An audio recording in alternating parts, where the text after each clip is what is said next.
सतगुरुदेव महात्मा मंगत राम जी महाराज का जीवन चरित्र। अध्याय 12। लाली देखन मैं चली का खंड। दिसंबर सन 1943 की बात है। गुरुदेव दौरांगला जिला गुरदासपुर में पधारे हुए थे। गांव के बाहर एक कुएं के पास कमरे में आप ठहरे हुए थे। एक दिन धूप में बैठे थे कि एक महात्मा वहां आ पहुंचे। वे वृद्धावस्था में कब के प्रवेश कर चुके थे। देखते ही गुरुदेव ने भगत जी को आसन बिछाने की आज्ञा दी। आसन ग्रहण करने के बाद महात्मा जी ने पूछा, जिस आनंद में महात्मा लोग रहते हैं उसकी महिमा क्या है? क्या इसे आंखों से देखा जा सकता है? वाणी से कहाँ तक व्यक्त कर सकते हैं? गुरुदेव ने उत्तर वाणी में दिया, जां स्वरूप को अखयगत कहिए, ताकि उस्तत एह विध लइए। जां स्वरूप को अखयगत कहिए, ताकि उस्तत एह विध लइए। कहे कोई जन परम तत्व ऐसा, जो बूझे सो होए बैसा। कहत सुनत कुछ अचरज बाता, सदा स्थिर नहीं दोष को खाता। मन मध्य सो रहे समाई, बिना स्वभावो नित रमणाई। तन की ममता मन को भरमावे, मन की अस्थिरता देह बन जावे। तन मन दोनों शब्द में लीना, मंगत तब भेद तत्व ज्ञान का चीन्हा। तन मन दोनों शब्द में लीना, मंगत तब भेद तत्व ज्ञान का चीन्हा। सुनते ही महात्मा जी ने चरणों में नमस्कार किया। कहने लगे, महाराज जी बड़े ऊंचे भाग्य थे जो ईश्वर कृपा से आपके दर्शन अपने आप ही हो गए। ऐसे तत्वभेदी सत्पुरुषों के दर्शन कहाँ होते हैं। धन्य है यह समय, जगह और ये लोग जो आपका दर्शन पा रहे हैं। प्रभु कृपा करें। गुरुदेव ने कहा, देवता जी कहना बनता ही नहीं है। क्या कहा जाए? जिसने प्राप्त कर लिया उसी का रूप हो गया। कहने सुनने में परम तत्व आ ही नहीं सकता। इंद्रिय अगोचर इसीलिए इसको कहा गया है।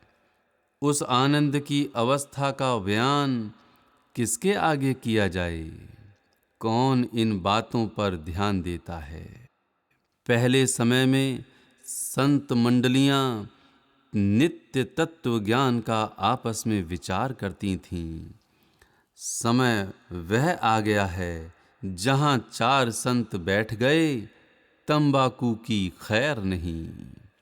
बड़े भाग्य जो आप गुरुमुखों के दर्शन हो गए। जिस सुख के लिए जीव यत्न प्रयत्न कर रहा है, वह सुख वास्तव में साधु संगत और सत्संग में ही है। ना ही जीव से मोह छूटता है और ना ही वह सतमार्ग पर आता है। शरीर तो समय पर नाश हो जाने वाली चीज है, यह इसका धर्म है। मूर्ख जीव इसमें मुस्तगरक होकर असली सुख से दूर रहते हैं। कोई ही बड़भागी यानी भाग्यशाली जीव सत्संग से प्रीत यानी प्रीति रखता है। अब तो लेखा ही खत्म है। साधु समाज ने जब अपना नियम धर्म छोड़ दिया, तब जनता क्या करे। तप तेज द्वारा ही जीवों में श्रद्धा विश्वास पैदा हो सकता है। ईश्वर सबको सुबुद्धि देवे। महात्मा जी कुछ समय बाद प्रणाम करके चल दिए। गुरुदेव कुछ पग उनके साथ गए और भगत जी को उन्हें छोड़ आने की आज्ञा दी।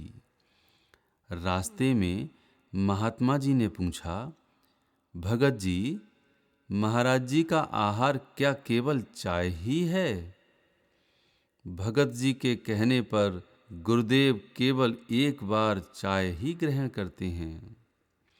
महात्मा जी बोले, यह भी आप लोगों के लिए एक बहाना बना रखा है।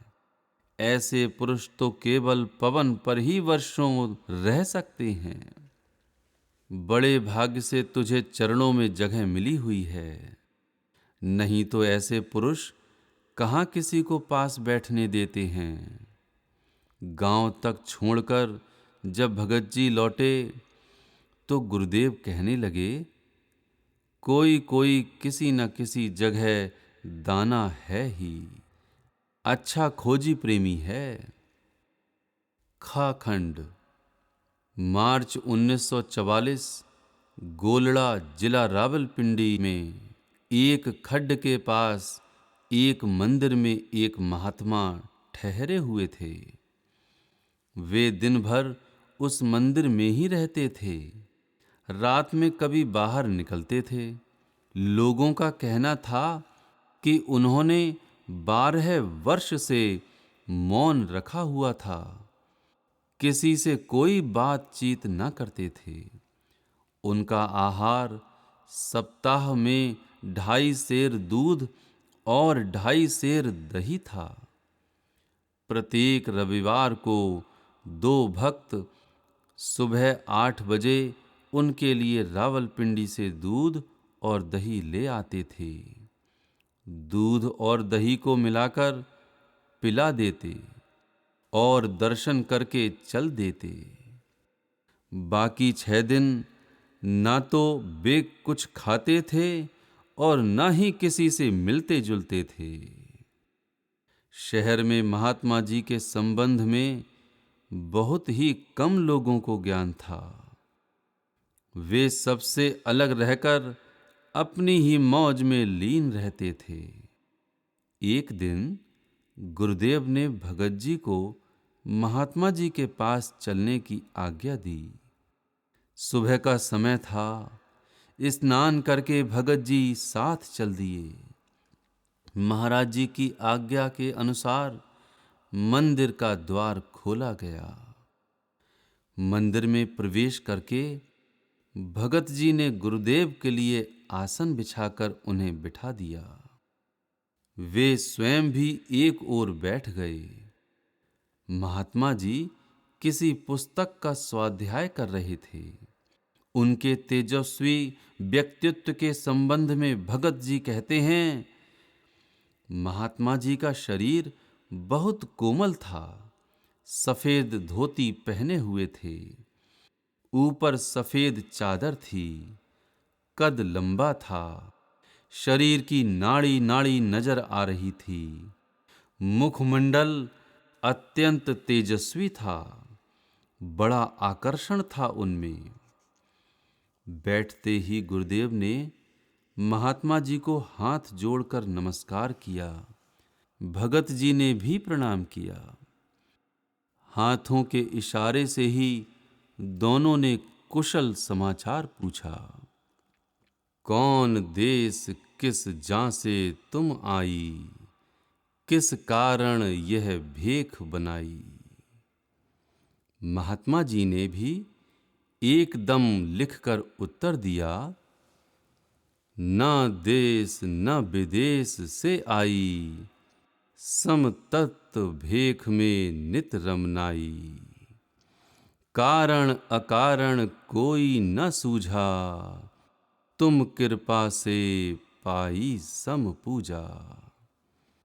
गुरुदेव ने फिर लिखा, किस जुगत कर यह परम पद पाया, किस गुरु ने गुहा ज्ञान समझाया। उत्तर में महात्मा जी ने फिर लिखा, प्राण अपान ने सत सुख लाया, शब्द गुरु से परम पद पाया। इतना लिखकर महात्मा जी मुस्कुराए।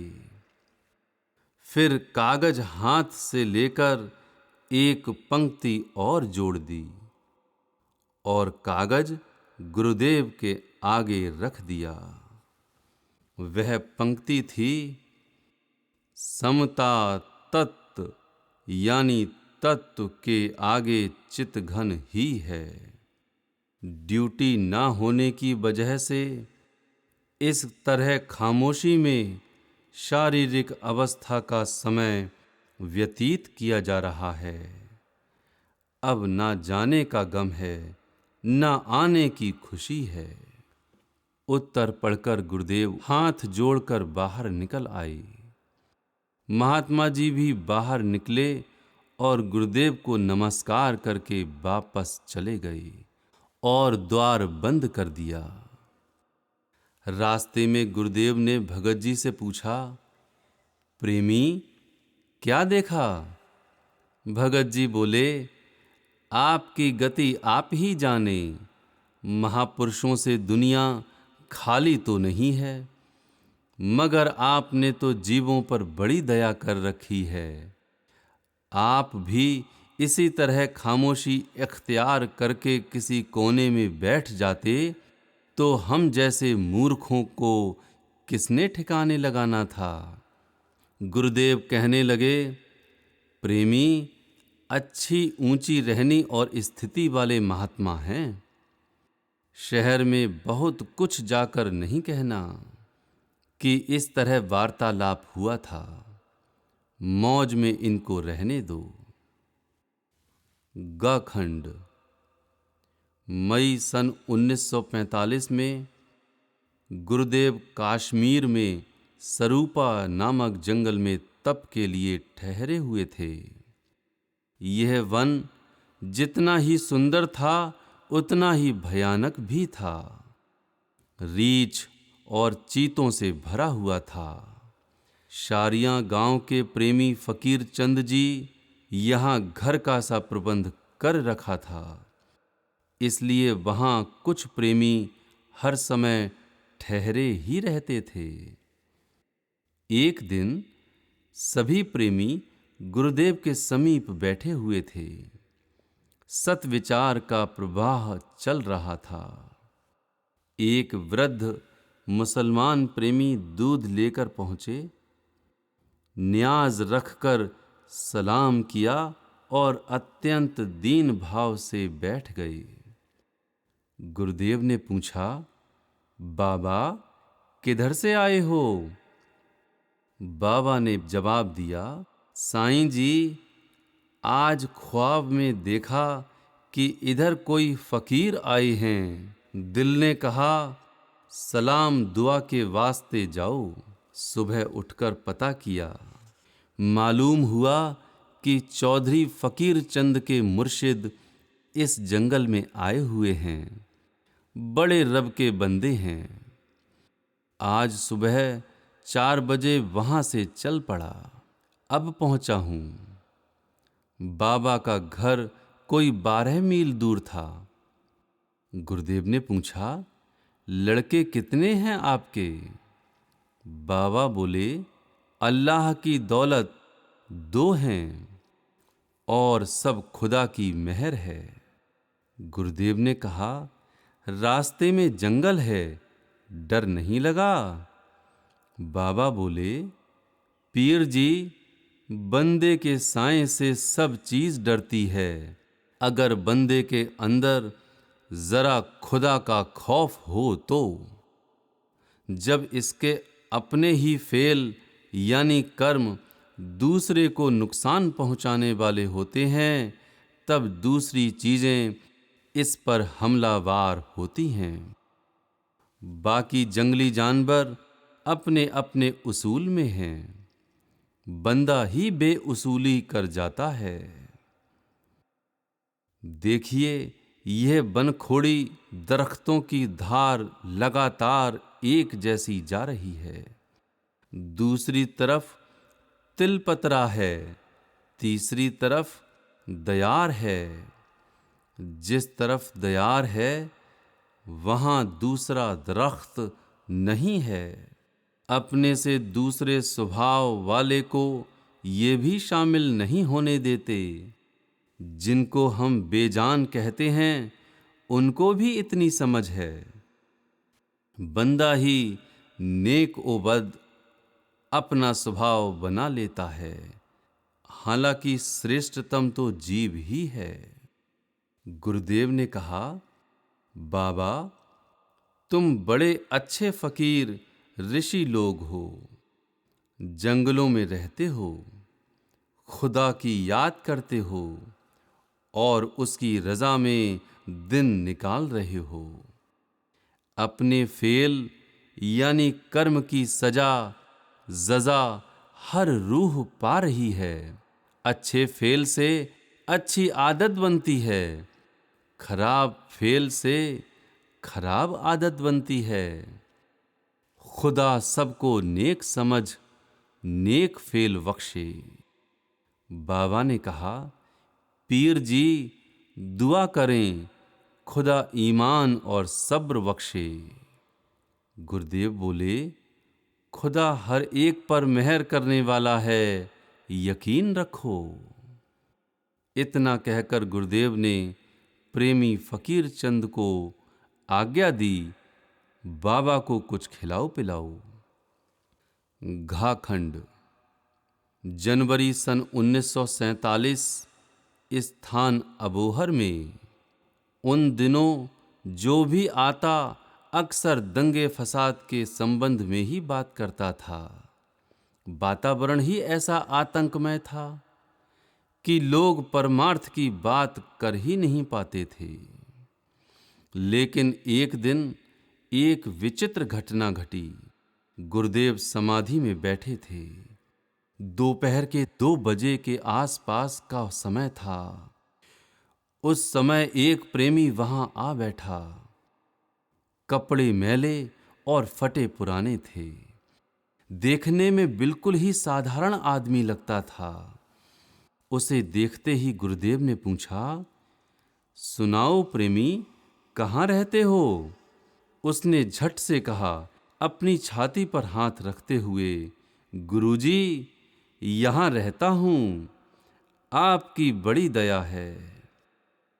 इतना कहते ही उसका शरीर कांपा और उसने आंखें बंद कर लीं। गुरुदेव उसकी ओर देखते रहे और मुस्कुराते रहे।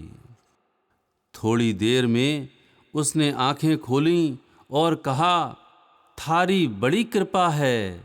समा काटने के लिए थोड़ा ईंटों का धंधा कर लिया जाता है और कुछ ना चाहिए। इतना कहकर प्रेम से नमस्कार करके वह प्रेमी चला गया। गुरुदेव कहने लगे, गुदड़ियों में लाल इसी तरह छिपे रहते हैं, मस्ताने इन्हीं को कहा जाता है। प्रेमी, क्या तूने इसे पहले भी देखा है? भगत जी बोले, रोज सुबह 4 बजे से पहले कुएं से पानी की बाल्टी लेने आते हैं, खुद कुएं से निकाल कर ले जाते हैं। एक दिन जब मैं पानी लेने गया तो यह भी खड़े हुए थे। इनके पांव के पास ही रस्सी पड़ी थी। मैंने रस्सी उठाने के लिए ज्यों ही हाथ नीचे किया, त्यों ही यह पीछे हट गए। उन्होंने समझा कि मैं उनके पांव छूने लगा हूं। कहने लगे, गुरुजी, मैं तुम्हारा दास हूं। तब से मैं सोचता रहा कि यह कोई अच्छे आदमी हैं। नीचे जहां पानी खड़ा है, वहां यह ईंटें थापते रहते हैं। वे कच्ची ही बिक जाती हैं।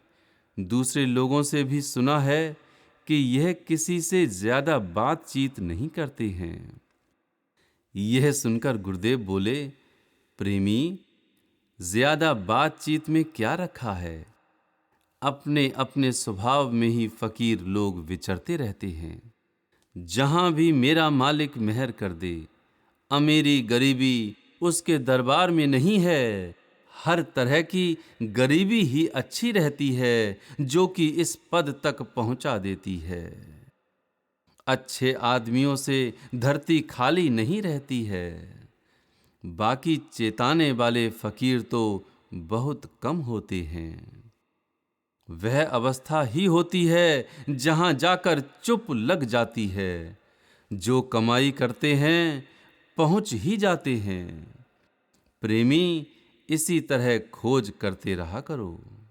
इतना कहकर गुरुदेव मस्ती में आकर वाणी का उच्चारण करने लगे, लेकिन वह वाणी तब नोट न की जा सकी थी। अड़ाखंड श्रीनगर कश्मीर के स्थान में जून 1950 में एक प्रेमी पंडित राधा कृष्ण एक मदहोश से महात्मा को साथ ले आए। पंडित जी ने गुरुदेव को प्रणाम किया, लेकिन महात्मा जी खड़े रहे। गुरुदेव ने झटपट आसन की लोई यानी कमली निकालकर अपनी बाईं ओर बिछाई और महात्मा जी को बैठने के लिए निवेदन किया। साथ में भगत जी को कहने लगे, तुझे होश होनी चाहिए, इनका मुंह देखे जा रहा है। पंडित जी राधा कृष्ण जी से कहने लगे, महाराज जी, ये बड़े सिद्ध पुरुष हैं। रास्ते में दर्शन हो गए थे, साथ लेता आया हूं। भगत जी ने अनेक बार महात्मा जी से कुछ खाने की प्रार्थना की, लेकिन उन्होंने कोई उत्तर न दिया। केवल एकटक उन्हें देखते रहे। फिर बोले, टट्टी खानी है, बना दो। फिर बार बार इन्हीं शब्दों को दोहराने लगे। पंडित जी ने तब उन्हें कुछ कश्मीरी में कहा। तब वह बोले, टट्टी अच्छी हो, 2 रोटियां और प्याज की चटनी, काली मिर्च वाली लाओ। भगत जी ने आटा मलकर रोटियां पकाईं, साथ में चटनी भी तैयार की। महात्मा जी ने उन चपातियों को हाथ पर रख लिया। 4 टुकड़े चारों ओर फेंक कर कहा, टट्टिये नमः, टट्टिये नमः। फिर बोले, टट्टी खाऊं। इस तरह कहते कहते 4 ग्रास खाए और बाकी जो बचा था उसे पास ही के पेड़ के तने के साथ रख दिया और कहने लगे, टट्टी लाओ, टट्टी लाओ, पीऊं। इस सारी घटना को गुरुदेव देख रहे थे। गुरुदेव कहने लगे, इस अवस्था का किसी दूसरे को लाभ नहीं होता है। इन्हीं को अवधूत कहते हैं। तन की भी सुध नहीं है, वर श्राप भी नहीं दे सकते हैं। पंडित जी कहने लगे, लोग इनको बहुत तंग करते हैं। हिंदू मुसलमान पास बैठे रहते हैं। एक शब्द जो मुंह से निकला वही निकलता चला जाता है। वैसे इनके शब्दों के अक्षर बनाकर लोग कई प्रकार के अंदाज लगाते रहते हैं। इस बात को सुनकर गुरुदेव बोले, काश्मीर की धरती ऋषि भूमि है। यहाँ किसी समय कश्यप ऋषि ने तप किया था। इस समय इस धरती के 3 भाग में जल है। अब संसारियों ने सारी धरती घेर रखी है। कोई समय था जब यहाँ हर कोई ऋषि होता था। यह सुनकर पंडित जी एक महिला संत लाल देवी के संबंध में चर्चा करने लगे। कहने लगे कि लाल देवी के वचन काश्मीरी भाषा में बहुत प्रसिद्ध हैं, जिन्हें लोग बड़े प्रेम से पढ़ते हैं।